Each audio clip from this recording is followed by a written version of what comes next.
ஹல்லேலூயா. கர்த்தருடைய பரிசுத்த நாமத்திற்கு மகிமை உண்டாவதாக. இந்த நாளிலும் ஏசப்பா நம்ம ஒவ்வொருக்கும் கொடுக்கிறதான நல்ல வார்த்தை, உங்களை சேதப்படுத்துவதில்லை, எந்த சூழ்நிலையும் உங்களை சேதப்படுத்தாது என்று சொல்லி வாக்கு கொடுக்கிறார். ஆமேன். எந்த சூழ்நிலையாக இருந்தாலும் உங்களை அது சேதப்படுத்தாதாம். ஆமேன்.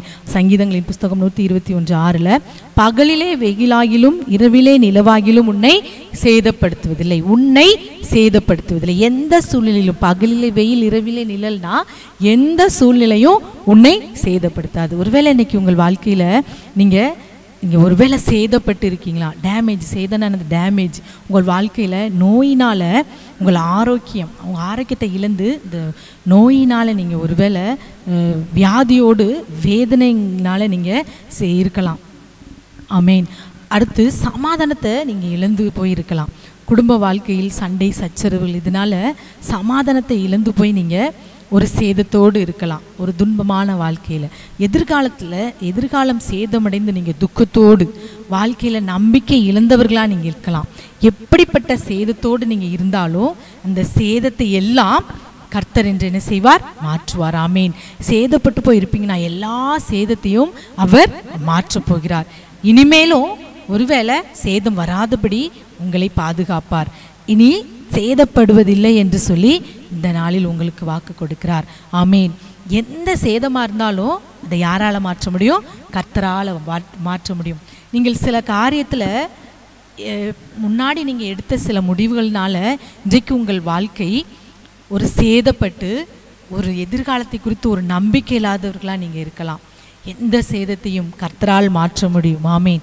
எந்த சூழ்நிலையிலும், பகலிலே வெயிலாகிலும் இரவிலே நிலவாகிலும் உங்களை சேதப்படுத்துவதில்லை. அப்படின்னா எந்த சூழ்நிலையும் உங்களை சேதப்படுத்தாது. பனி, குளிர், வெயில், இந்த மாதிரியான காரியங்கள் உங்களை என்ன செய்யப்படுத்தாது?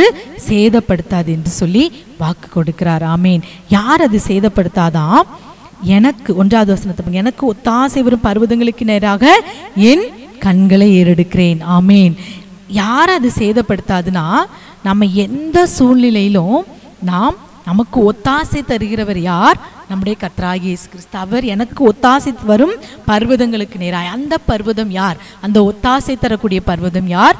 வானத்தையும் பூமியும் உண்டாக்கின கர்த்தராகிய இயேசு கிறிஸ்து. வானத்தையும் பூமியும் உண்டாக்கின கர்த்தராகிய இயேசு கிறிஸ்துவை நம்முடைய கண்கள் ஏறெடுத்து பார்க்கும் என்றால், கர்த்தரை நாம் நோக்குவோம் என்றால் நம் வாழ்க்கையிலே எந்த சேதமும் வராது. ஆமேன். கர்த்தரை நோக்கி பார்த்து கொண்டு இருக்கிற பிள்ளைகளுடைய வாழ்க்கையிலே எந்த சேதத்தையும் பிசாசால கொண்டு வரவே முடியாது. அப்படிப்பட்ட பிள்ளைகளை பார்த்து தான் உன்னை சேதப்படுத்த மாட்டாது, உன்னை சேதப்படுத்துவதில்லை என்று சொல்லி கர்த்தர் இந்த நாளில் வாக்கு கொடுக்கிறார். ஆகவே இந்த வேளையில நாம் எல்லா சூழ்நிலையிலும் கர்த்தரை நோக்கி பார்க்கிறவர்களாய் நாம் இருக்க வேண்டும். சாத்ராக் மேஷாக் ஆபேத்நேகோ பாருங்க, அக்னி ஜுவாலையில போட்டாங்க. அவரை கர்த்தரை தவிர நாங்கள் வேற யாரையும் தொழுது கொள்ள மாட்டோங்கும் போது உங்களை என்ன செய்தாங்க? அக்னியில போட்டாங்க. ஆனால் அந்த அக்னி என்ன செய்யவில்லை? அவர்களை சேதப்படுத்தவில்லை. ஏனென்றால் அவர்கள் கர்த்தரையே நோக்கி பார்த்தார்கள். தாவீதை சிங்கக்கவியில போட்டாங்க.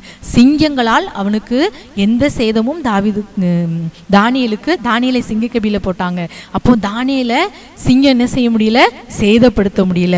நாம் எந்த சூழ்நிலையிலும் கர்த்தரே நோக்கி பார்ப்போம் என்றால் நம் வாழ்க்கையில ஒரு சேதமும் வராது. ஆமேன். தாவீது பாருங்க, நான் எப்பொழுதும் நோக்கி கொண்டிருக்கிறேன் என்று சொல்ல, என் கண்கள் கர்த்தரே நோக்குகிறது என்று சொல்லுகிறார். அந்த தாவீதையும் பாருங்க, கோலியாத்தால தாவீதுக்கு எந்த சேதமும் வராதபடி கர்த்தர் காத்தார். கோலியாத்தின் மூலமா எந்த சேதமும் அவனுக்கு வரல. ஆகவே இந்த வேளையில் நாம் இவ்வளோ நாளும் ஒருவேளை நீங்கள் உலகத்தையும் மனுஷங்களையும் நோக்கி பார்த்துருக்கலாம். உங்களுக்கு ஒத்தாசை வருன்று உலகத்தையோ மனுஷங்களை நோக்கி உலகத்தை நோக்கி பார்த்தது போதும், மனுஷங்களை நோக்கி பார்த்தது போதும். இன்றைக்கு கர்த்தரை நோக்கி பாருங்க. கர்த்தரை நோக்கி பார்க்கும்போது கர்த்தர் ஒத்தாசை அனுப்புவார். ஆகவே இந்த வேலையில் நாம் கண்களை மூடி ஜெபிப்போமா? அப்பாவுமே நாங்கள் நன்றியோடு ஸ்தோத்திரிக்கிறோம் தகப்பனே. இந்த வேலையிலும் நீர் கொடுத்த வார்த்தைக்காகவுமே நாங்கள் நன்றியோடு ஸ்தோத்திரிக்கிறோம் அப்பா. பகலிலே வெயிலாயிலும் இரவிலே நிலவாகிலும் உன்னை சேதப்படுத்த மாட்டாது என்று சொல்லியிருக்கீங்கப்பா. உன்னை சேதப்படுத்த மாட்டாது. எனக்கு ஒத்தாசையாய் கர்த்தரை நோக்கி இருப்போம் என்றால், கர்த்தரை நோக்கி பார்க்கிற பிள்ளைகளுக்கு எந்த சேதமும் வராதபடி இன்றைக்கு காப்பேன் என்று வாக்கு கொடுக்கிறதுக்காக ஸ்தோத்திரம். நாங்கள் எல்லா சூழ்நிலையிலும் உண்மையை நோக்கி பார்த்து வாழ்க்கையில் எந்த சேதமும் இல்லாதபடி வெற்றியோடு வாழ இந்த நாளில் கிருபை செய்யுங்க. கேட்கிற ஒவ்வொரு பிள்ளைகளுடைய வாழ்க்கையில் இருக்கிற எல்லா சேதத்தையும் நீர் மாற்றுங்கப்பா. இயேசுவே, எல்லா காரியத்திலும் உண்மையை நோக்கி பார்த்து அப்பா ஒரு சேதமில்லாத ஒரு வாழ்க்கை வாழ நீர் கிருபை செய்யுங்க. சகல துதி கன மகிமை நீர் உமக்கே செலுத்துகிறோம். இயேசுவின் நாமத்தில் ஜெபிக்கிறோம் நல்ல பிதாவே. ஆமேன், ஆமேன்.